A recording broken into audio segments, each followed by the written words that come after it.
Okay class, here we are ready to learn about some arcs and chords. So remember, arcs are the portion around the outside of the circle, and then chords are the segment that have those endpoints.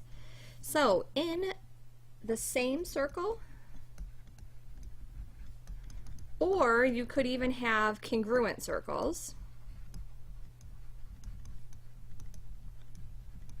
two minor arcs are congruent, maybe just underline that, if and only if their corresponding chords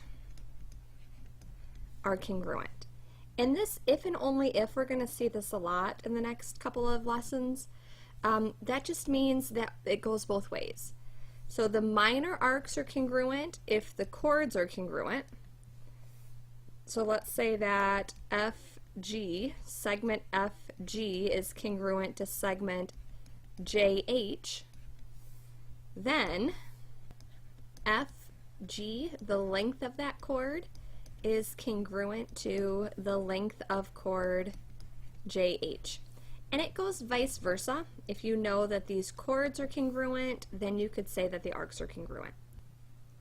So I'm going to be transitioning between this GeoGebra software. I wanted to show you guys how we could take these chords and these lengths. If I take this to where it matches up, you can see here that if both of those chords are the same, then both of those arcs, I think it's been rounded a little bit, but both of those arcs would be the same.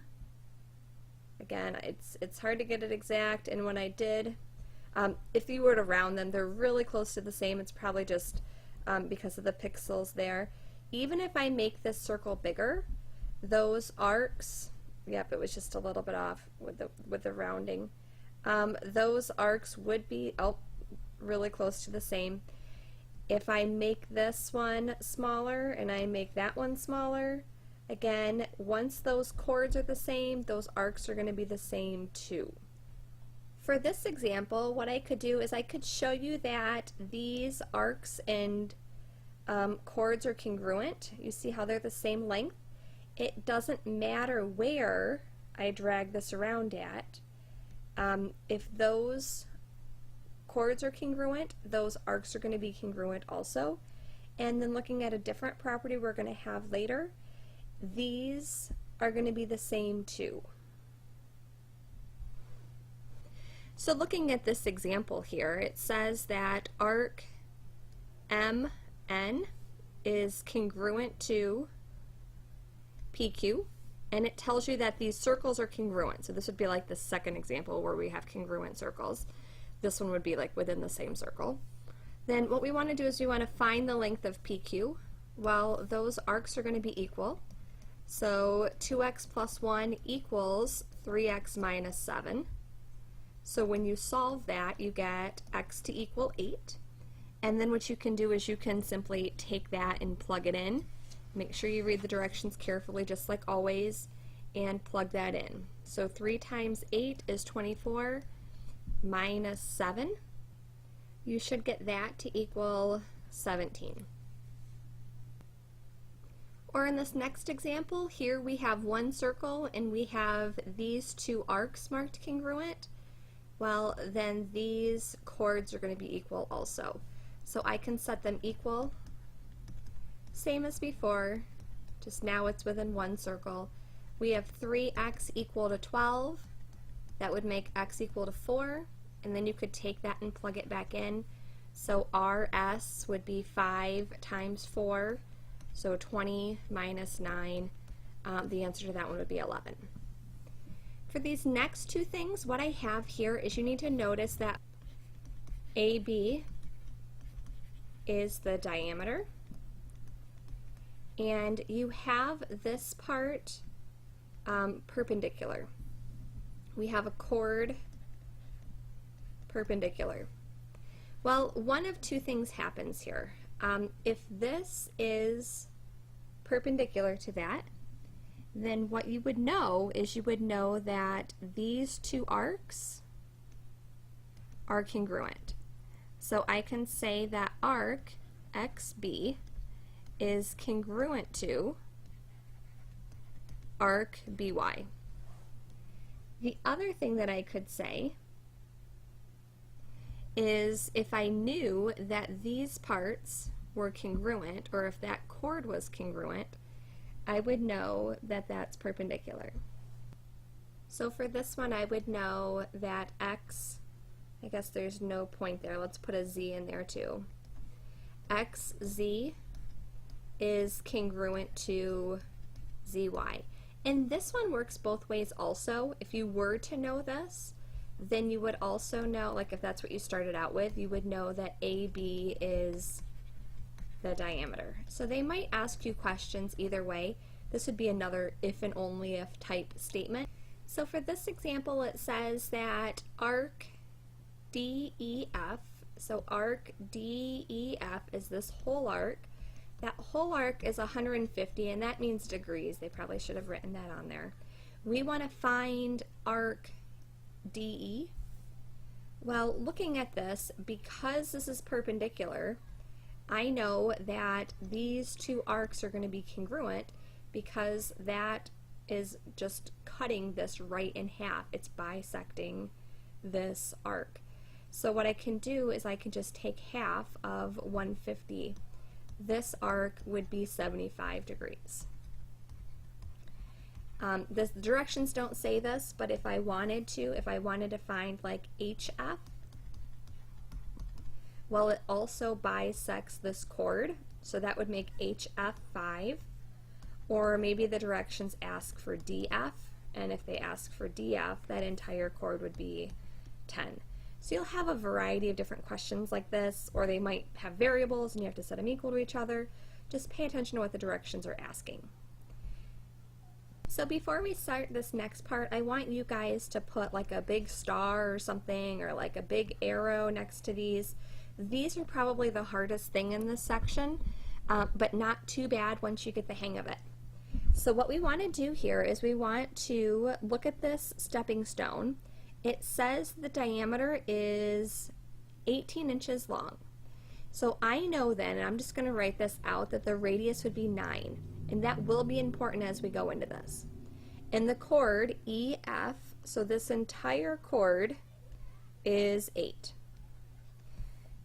And what I'm going to do is I'm going to actually draw this out separate quick.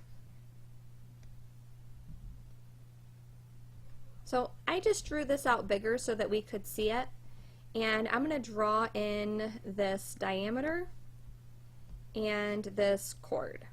And I'm going to make them look like they're perpendicular because that's the way they are in the picture. So here it says this chord is 8. That's going to make each of those 4. And since the diameter is 18, that makes the radius 9.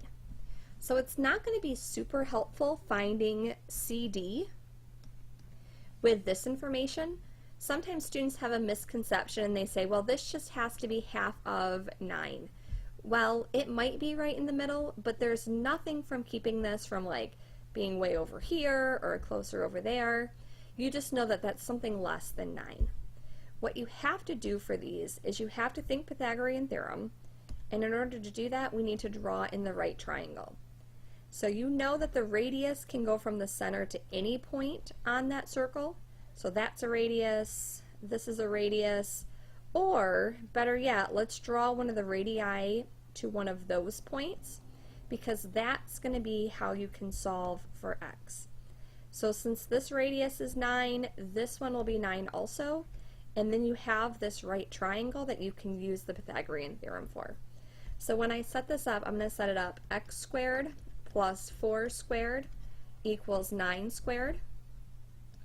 So x squared plus 16 equals 81. You can subtract 16 from each side. So you can go ahead and do that, and then when you take the square root, you should get, well, I can write it out. X squared should be 65, and then when you take the square root, that is approximately 8.06. The directions don't say here, but most of the time, like for the next one, it says to the nearest hundredth. We've been rounding to the nearest hundredth quite a bit. If you put 4.1, if the directions didn't say, I wouldn't mind too much. So this next one's very much the same, But here you're trying to find TV, so just a different piece of it. I want to find this entire chord, and in order to do that I'm going to have to find half of it and then just double that. So again, it almost looks like there's not enough information until you draw in the radius this way, and even though it doesn't tell you like the diameter or radius like it did here, the radius is going to be 11 because it shows you that this part's 5 and this is 6. So I'm going to set this one up with Pythagorean theorem again. X squared plus 6 squared equals 11 squared. Go ahead and take a second and solve this. You guys should be doing this on your calculator too as I'm doing the work. So you're going to subtract that over and then take the square root. You should get about 18.44, and there aren't any units on this, so if you just want to include units, I guess I forgot up here, you know, I should really say that this is so many inches because that one did give me units. We'll practice this in class. Most of them aren't going to look like this, but when they do, you know, put a big star next to this because you'll probably have to reference back to this example. And then finishing this up, when we have congruent chords, so let's say that FG is congruent to JH, that means that they are going to have to be the same distance from the center of the circle. So these parts here are going to be the same distance. So